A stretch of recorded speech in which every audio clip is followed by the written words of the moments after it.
बिस्मिल्लाहिर्रहमानिर्रहीम। नाजरीन, नवाज शरीफ 4 हफ्तों की जमानत लेने के बाद तकरीबन 4 साल के बाद वतन वापस पहुंच चुके हैं और वतन वापस पहुंचते ही उन्होंने अपनी पॉलिटिकल एक्टिविटीज़ भी शुरू कर दी हैं। अब चूंकि उनकी पॉलिटिकल एक्टिविटीज़ तो शुरू हो चुकी हैं, अब देखना यह है कि क्या अदालतें अपनी जो कार्रवाई है वो उनके खिलाफ करेंगी या नहीं, कानून उनके खिलाफ अपना कौन सा रास्ता इख्तियार करता है। अगर बात की जाए नवाज शरीफ के केसेस की, तो इस वीडियो में मैं आपके सामने रखता हूं कि इस वक्त नवाज शरीफ पर कौन से अहम केसेस हैं जिनका उन्होंने सामना करना है, जिनमें उनको जेल भी हो सकती है। अब देखना यह है कि क्या जिस तरीके से पहले नवाज शरीफ को रिलीफ दिया गया, अब दोबारा उनको रिलीफ दिया जाएगा या उनको जेल भेजा जाएगा। अगर केसेस की बात की जाए, इस वक्त नवाज शरीफ पर 3 अहम केसेस हैं, 3 अहम मुकदमात हैं, जिनमें उन्होंने 24 अक्टूबर को अदालतों के सामने पेश होना है। अदालतों की जानिब से उनको 3 दिन का वक्त दिया गया था वतन वापस पहुंचने के बाद। अब चूंकि 3 दिन का वो वक्त 24 अक्टूबर को खत्म होगा और 24 अक्टूबर को नवाज शरीफ ने सुबह 9 बजे नैब अदालत में पेश होना है, जहां पर उनके खिलाफ तोशा खाना का केस चल रहा है। तोशा खाना का केस ये है कि उन्होंने जो तोशा खाना से गाड़ियां ली थी, वो केस नवाज शरीफ पर चल रहा है नैब अदालत में। अब उस केस में क्या नवाज शरीफ की गिरफ्तारी के खदशात हैं, क्या नवाज शरीफ गिरफ्तार हो सकते हैं या नहीं। अगर इस बात को देखा जाए तो इस वक्त तोशा खाना केस में चूंकि नवाज शरीफ को अभी तक मुजरिम करार नहीं दिया गया, तो लिहाजा उसमें यह कहना कोई बड़ी बात नहीं है कि नवाज शरीफ को वहां से आसानी से रिलीफ मिल सकता है, क्योंकि इस तरह की पहले भी पाकिस्तान में एग्जाम्पल्स मौजूद हैं। अगर कोई ऐसा मुलजिम जो मुल्क से भागा या अदालतों से वो फरार हुआ, जिसको इश्तिहारी करार दिया गया,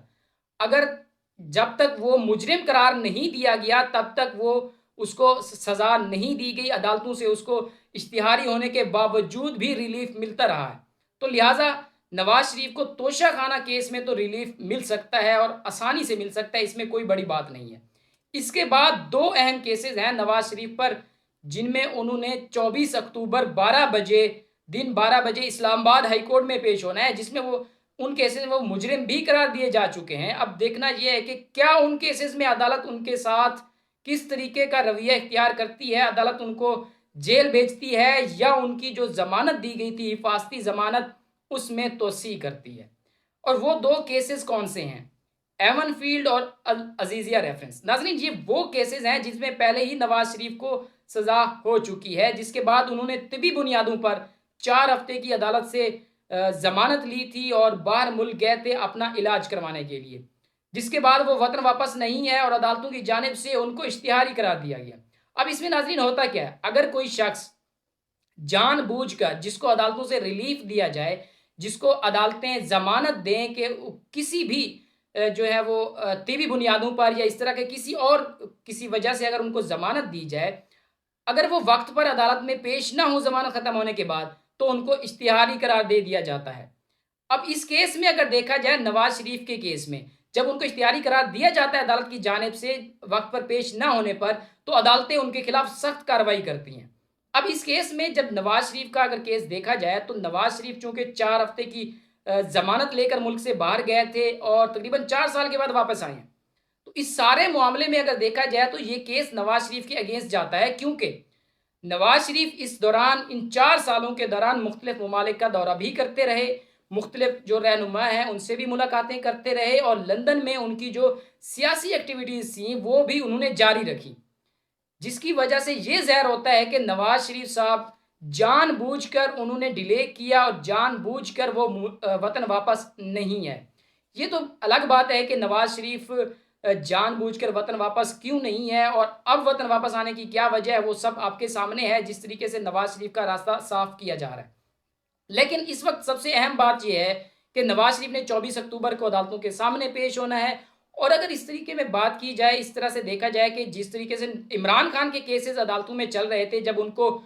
अगर नवाज शरीफ और इमरान खान के केसेस का मुवाजना किया जाए, जब इमरान खान को तोशा खाना केस में सज़ा हुई, जिसके बाद फ़ौरन अपील दायर की गई ज़मानत की इस्लामाबाद हाई कोर्ट में, तो वहाँ से उनको ज़मानत लेने में तकरीबन 23 दिन लगे थे और वो 23 दिन तक इमरान खान जेल में थे। इमरान खान के वकील लतीफ़ कोसा की जानिब से बारहा ये अदालत को कहा गया कि इसमें ज़मानत आसानी से दी जा सकती है, कानून में इतनी गुंजाइश है कि आप उनको ज़मानत दे सकते हैं, लेकिन उसके बावजूद उनको जमानत नहीं दी गई और तोशाखाना केस में उनको जमानत लेने में तकरीबन 23 दिन लगे थे। अब चूंकि 24 अक्टूबर को नवाज शरीफ ने अदालतों के सामने पेश होना है, अगर कानूनी तौर पे देखा जाए तो बनता यह है कि नवाज शरीफ को जब वो अदालत में पेश हों उसके बाद उनको अडियाला जेल भेजा जाए, जहां से उनके बाकी जो केसेस हैं उनकी समाअत जारी रहेगी। अगर उनकी चूंकि वो पहले मुजरिम करार दिए जा चुके हैं, उनकी अपीलें दायर की गई थी कि इस सज़ा को मुअत्तल किया जाए। अगर सज़ा को मुअत्तल नहीं किया जाता तो नवाज शरीफ को जो है वो 24 अक्टूबर को अदालत से गिरफ्तार किया जा सकता है कानूनी तौर पर, अगर उनकी सज़ा मुअत्तल नहीं की जाती। लेकिन अगर आपको याद हो, जब उनकी जमानत की दरख्वास्त दी गई थी 20 अक्टूबर को, तो उस वक्त नैब बिन बुलाए मेहमान की तरह हाई कोर्ट पहुंच चुकी थी नैब की टीम। हालांकि अदालत की जानिब से उनको कोई नोटिस भी नहीं दिया गया था, उनको बुलाया भी नहीं गया था। उसके बावजूद नैब की टीम बिन बुलाए मेहमान की तरह अदालत में पहुंची और उन्होंने वहां पर यह बयान दिया कि हमें फिलहाल इसकी गिरफ्तारी की ज़रूरत नहीं है। अब सबसे अहम नुकता यह है कि अगर नवाज शरीफ को कोई चीज़ बचा सकती है गिरफ्तारी से, तो वो इस वक्त सारी की सारी जो उम्मीदें हैं नवाज शरीफ की, पीएमएलएन की, वो हैं नैब की टीम पर। अगर नैब दोबारा अदालत में पेश होकर यह कह देती है कि हमें इसकी गिरफ्तारी की ज़रूरत नहीं है क्योंकि ये केसेस नैब में चल रहे हैं, जब नैब ही कह दे कि हमें इसकी गिरफ्तारी की ज़रूरत नहीं है तो फिर आसानी से जो है वो नवाज शरीफ साहब की ज़मानत हो सकती है। अदरवाइज अगर नैब ये कह दे कि हमें इनकी गिरफ्तारी की ज़रूरत है, हमने मज़ीद तफ्तीश करनी है या जो भी अगला लाहे अमल है हमने वो इख्तियार करना है, तो नवाज शरीफ को वहाँ से फौरी तौर पर गिरफ्तार किया जा सकता है। लेकिन अगर मैं अपना ज़ाती आपके सामने अपनी ज़ाती राय रखूँ तो फ़िलहाल ऐसे कोई इम्कानात नज़र नहीं आ रहे कि नवाज शरीफ को गिरफ्तार किया जाएगा, क्योंकि अगर पिछले तकरीबन 1 से 1.5 महीने के अंदर जो भी एक्टिविटीज़ इस मुल्क के अंदर हो रही हैं, जिस तरीके से नवाज शरीफ का रास्ता साफ किया जा रहा है उनको अगला वजीर आजम बनाने के लिए, तो बज़ाहिर यही लग रहा है कि 24 अक्टूबर को नवाज शरीफ जो है वो दोबारा जमानत पर होंगे और वो अपनी जो पॉलिटिकल एक्टिविटीज़ हैं उनको जारी रखेंगे। अगर कानूनी तौर पे देखा जाए, अगर पाकिस्तान के कानून में इतनी हिम्मत है, इतनी ताकत है कि वो किसी नवाज शरीफ पर हाथ डाल सकता है, तो फिर 24 अक्टूबर को नवाज शरीफ जो है वो किसी जलसे की बजाय अडियाला जेल में सलाखों के पीछे होंगे।